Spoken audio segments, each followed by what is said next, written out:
আমি চার দোকানে বসেছিলাম মাগরিবি আজানের আগ দিয়ে। এরকম সময় যে সোহাগ এসে প্রথমে দেখেন আমার এখানে কোপ দিয়েছে। এই কোপ দেওয়ার পর আমার পেটে ফেল দিয়েছে। সোহাগ আছে যে চট্টগ্রাম মোহাম্মদের ছেলে। আচ্ছা, 4.5 লক্ষ টাকা আমাদের কাছে চাঁদা চাচ্ছে। এই চাঁদার টাকা নিয়ে হামিদ মিয়ার কাছে বিচারাধীন রয়েছে। হামিদ মিয়া এই বিষয় নিয়ে আলোচনা করছে। কালকে এর নেতৃত্বে রয়েছে আসাদকে চট্টগ্রামের আসাদ, আলম, সোহাগ, সাদ্দাম আর হচ্ছে জাহাঙ্গীর, আওয়ামী লীগের ক্যাডার জাহাঙ্গীর। এরাই 5 জনে আমাদের মেরেছে। তোমাদের সাথে সমস্যাটা কি? আমাদের সাথে সমস্যা, আমাদের কাছে চাঁদা দাবি করছে। আমরা চাঁদার টাকা দিচ্ছি না বলে আজকে আমার মেরেছে। এবং আমি ডাক্তারি করে আমার যে ওষুধের ব্যাগ সাইকেল ছিল ওখানে কুপিয়ে সেই ব্যাগ আগুন ওষুধপত্র যা ছিল সব পুড়িয়ে আগুন দিয়ে পুড়িয়ে দিয়েছে। এর পূর্বে কোনো ঝামেলা ছিল? এর পূর্বে ঝামেলা, তারা চাঁদার টাকা দিচ্ছি নেই, আমাদের অপরাধ। কত টাকা ধরছিল? 4.5 লাখ টাকা চাঁদা ধরেছে আমাদের কাছে। এই টাকা না দেওয়ার কারণে হামলা আজকে প্রথম না, এর আগেও মেরেছে, আঘাত করেছে, আমার মেরেছে, আমার মেজো ভাইটার মেরেছে, আমার মেজো ভাই ঠেকাতে গিয়েছে, আমার দুটো ভাইজি তাদেরও মেরেছে। আমার ভাইজির একটা ভাইজি খুব অসুস্থ এখন। আচ্ছা, আগে ট্রিটমেন্ট নাও। হ্যাঁ, ভিতরে যাও।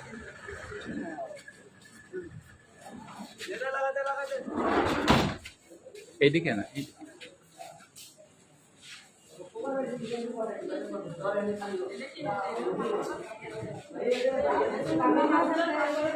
এই মেয়েটারও মারছে।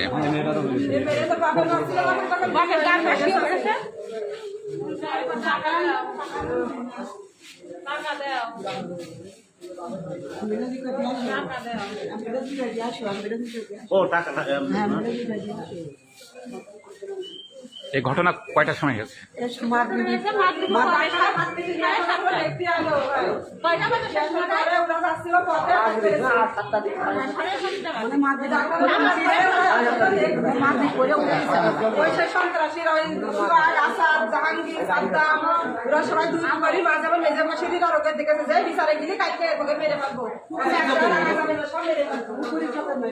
ঝিনাইদহের কালীগঞ্জ শিমলা রোকনপুর ইউনিয়নের মনোহরপুর গ্রামে পল্লী চিকিৎসক বুরাক হোসেন কবিরের পরিবারের উপরে হামলা করেছে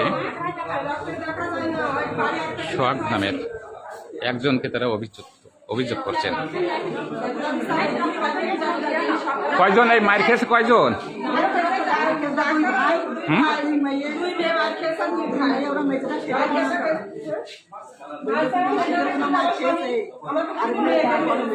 এটা কয়টার দিকে ঘটনা ঘটছে?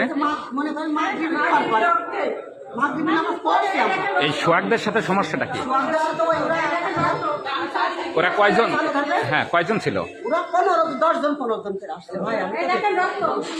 এ পর্যন্ত কতবার আসছে ওরা?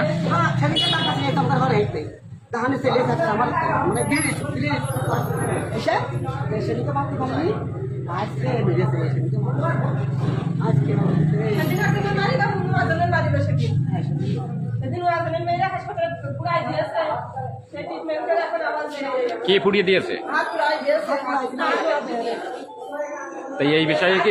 এই বিষয়ে কি থানায় কোনো মামলা করা হয়েছে?